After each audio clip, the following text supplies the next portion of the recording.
Sa sandaling ito sa Demon Realm, makikita si Elizabeth na umiiyak habang sinasabi na laging dinadahilan ni Leping ang tungkol sa mga batas.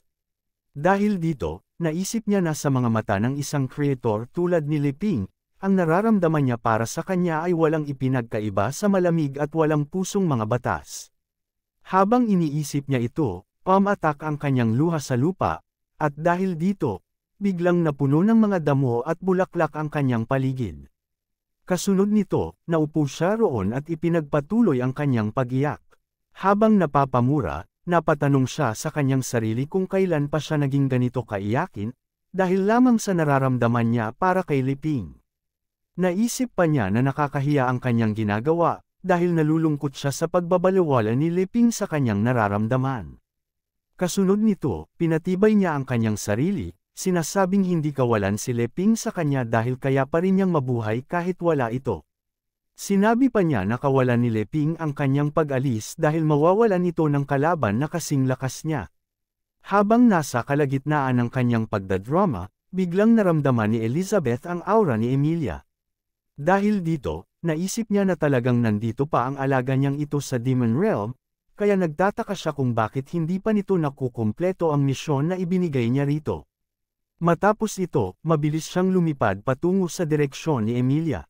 Habang ginagawa niya ito, nakita niya ang ilang mga halimaw sa paligid. Dahil dito, agad siyang huminto, na ikinagulat ng mga halimaw.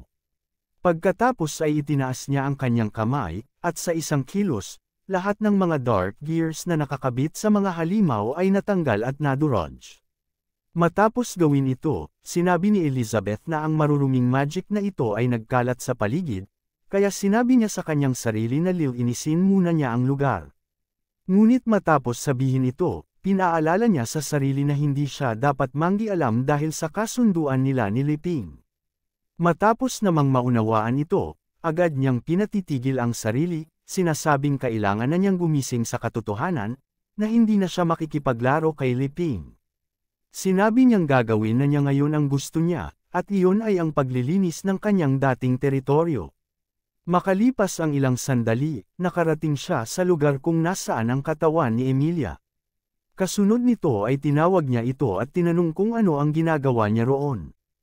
Tinanong din niya kung tinanggap ba nito ang maruming magic ng Dark Gears para madagdagan ang kapangyarihan niya.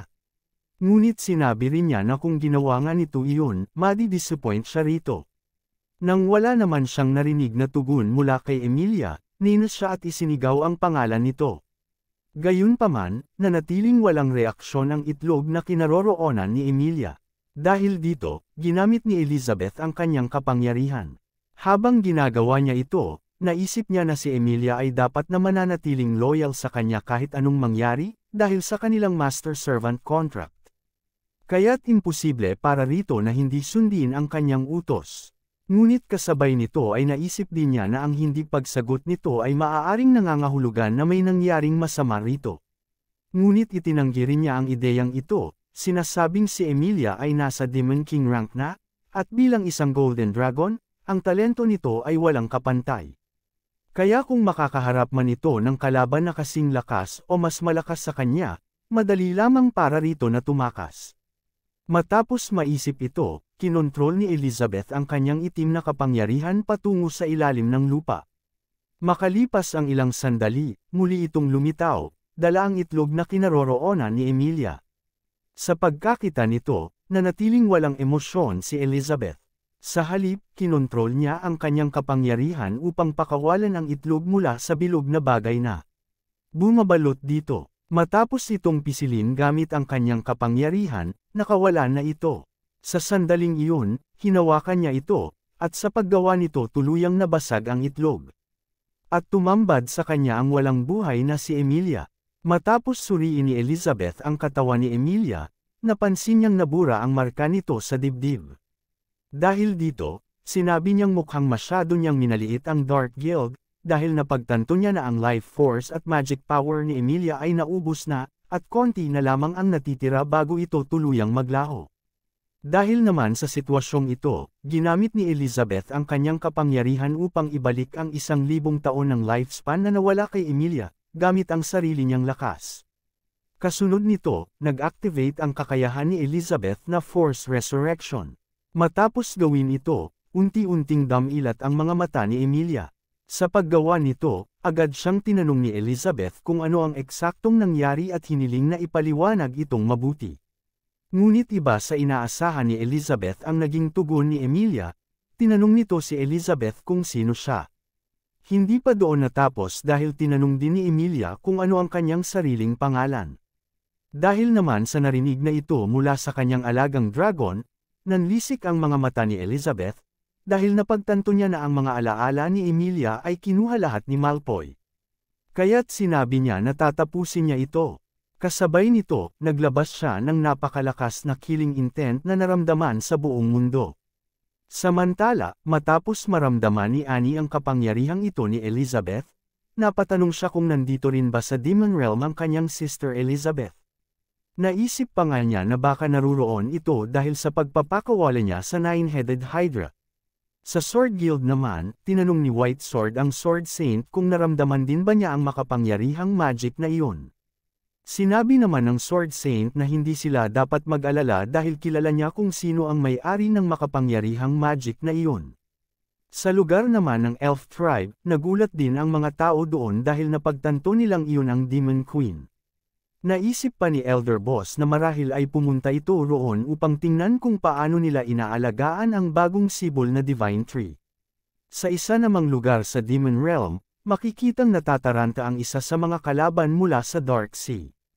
Iniisip nila na nadiskubre na ni Elizabeth ang kanilang kinaroroonan, kaya nagpasya siyang bumalik muna sa Dark Sea upang iwasan si Elizabeth. Sinabi rin niya na mukhang nalalapit na ang labanan sa pagitan ni Malfoy at ng Demon Queen. Tinanong naman ng itim na nilalang sa kanyang tabi kung kailan magaganap ang labanang iyon.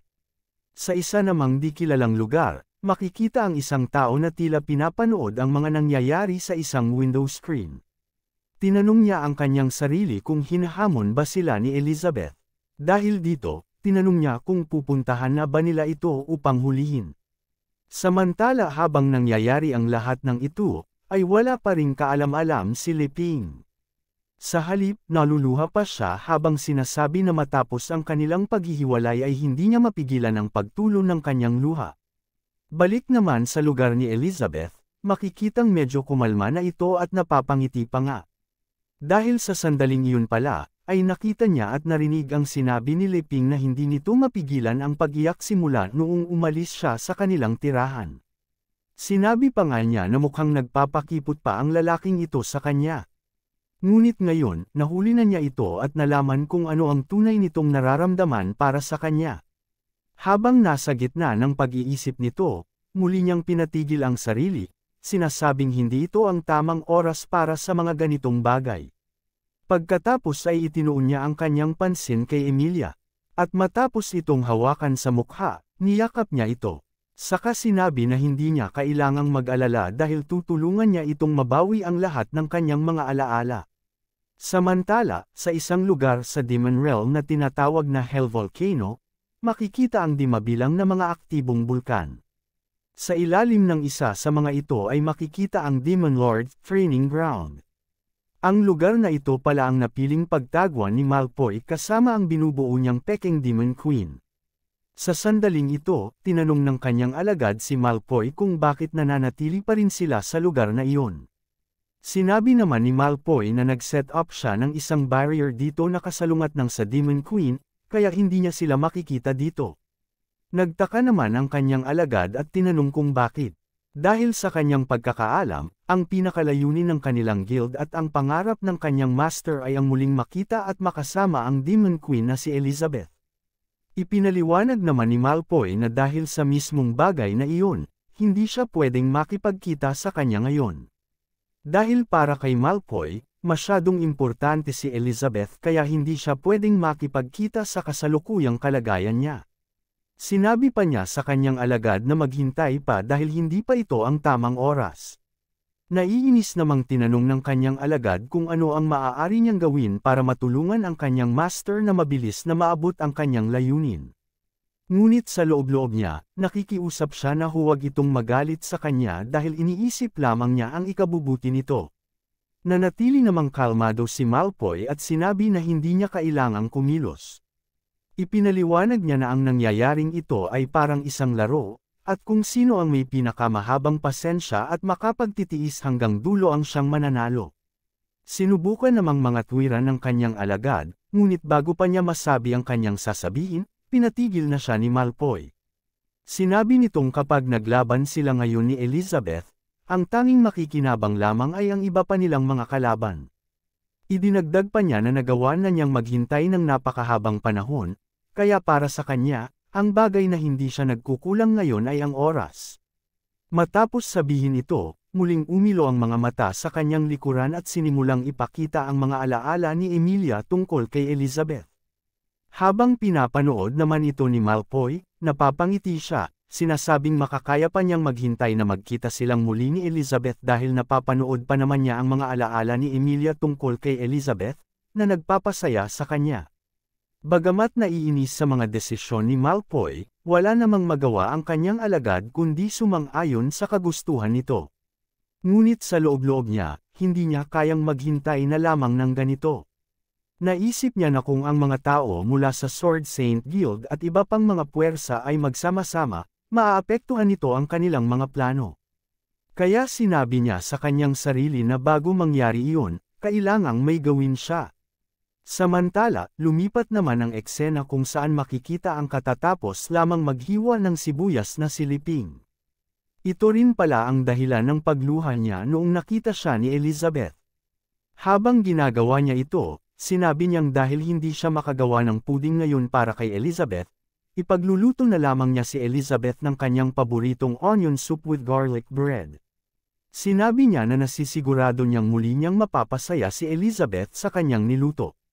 Habang nagluluto, napatanong siya sa kanyang sarili kung ganoon ba talaga ka-obvious na may gusto siya kay Elizabeth. Tinanong din niya kung dahil ba sa nadiskubre na ito ni Elizabeth ay hindi na sila pwedeng maging magkaibigan.